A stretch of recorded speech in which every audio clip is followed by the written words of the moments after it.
তেজগাঁও বাজার উচ্চ বিদ্যালয় প্রাঙ্গণে সংযুক্ত আরব আমিরাত বিএনপির আহ্বায়ক জকিগঞ্জ তথা গোটা খোলা চড়ার কৃতি সন্তান জনাব জাকির হোসেন স্বদেশ আগমন উপলক্ষে অনুষ্ঠিত হতে যাচ্ছে এক বিশাল গণসংবর্ধনা অনুষ্ঠান। উক্ত বিশাল গণসংবর্ধনা অনুষ্ঠানে আপনারা সবাই আমন্ত্রিত।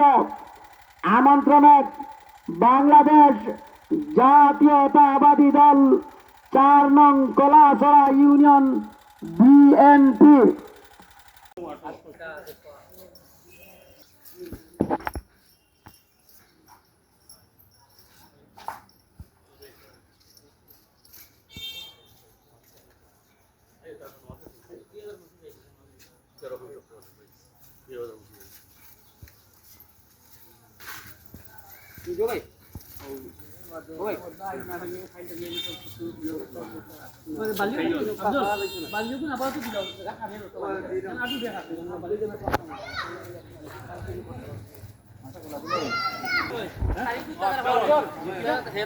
রাত